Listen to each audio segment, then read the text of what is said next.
suis le pasteur Bruno, heureux de me retrouver à nouveau avec vous et nous sommes en train de partager avec vous un défi, c'est celui de gagner notre monde pour Christ. Souvenez-vous que c'est un défi qui est pour chaque personne née de nouveau, c'est un défi qui est pour une église locale, c'est un défi qui peut être pris dans le contexte d'une église, des églises dans un quartier, dans un arrondissement, dans une ville ou même dans un pays.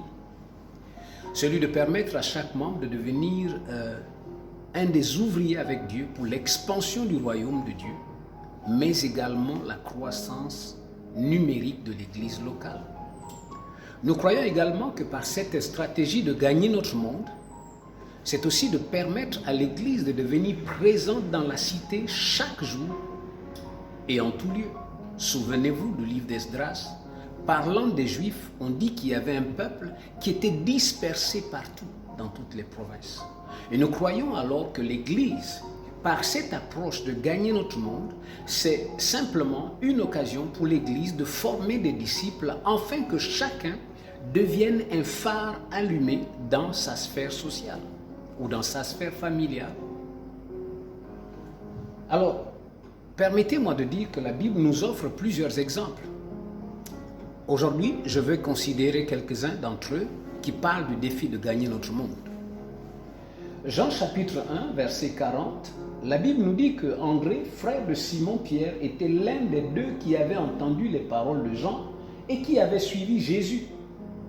Ce fut lui qui rencontra le premier son frère et lui dit « Nous avons trouvé le Messie », ce qui signifie Christ. Souvenez-vous que André a été le premier à trouver Jésus.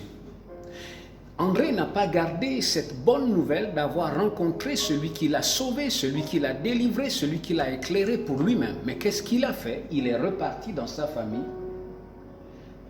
André était l'un des frères de Simon, un des deux qui avait entendu les paroles de Jean et qui avait suivi Jésus. Ce fut lui qui rencontra son frère, le premier son frère, Simon. Donc il est allé vers qui? Vers son frère.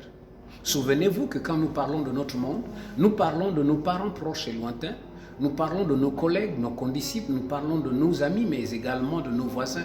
Dans notre exemple, nous voyons que André a partagé la bonne nouvelle à son frère Simon.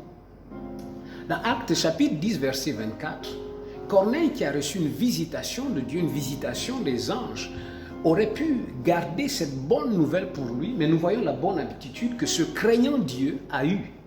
La Bible dit, ils arrivèrent à Césarée le jour suivant. Corneille les attendait et avait invité ses parents et ses amis intimes. Souvenez-vous que dans ce livre des Actes des Apôtres, quand Pierre est arrivé, il a rencontré les parents et les amis intimes de Corneille. Ce qui s'est passé ce jour, c'est que après la prédication de l'évangile, un réveil est né dans cette maison de Corneille où plusieurs personnes ont reçu Christ dans leur vie et sont devenues des nouvelles personnes. Pouvez-vous imaginer un seul instant que votre maison, votre lieu de travail, votre quartier peut devenir un centre de réveil où Dieu agit par son esprit pour gagner des hommes et des femmes. Et cela peut se passer par vous. Dieu veut de vous comme un ouvrier pour apporter l'expansion de son royaume, autrement dit l'annonce de la bonne nouvelle. André l'a fait, Corneille, un craignant Dieu, l'a fait, et nous avons cette histoire de Actes chapitre 16, verset 31, nous terminons avec elle. Paul et Silas répondirent, crois au Seigneur Jésus, tu seras sauvé, toi et ta famille. Nous voyons clairement là une indication claire de la volonté de Dieu qui veut que nos parents proches lointains soient sauvés.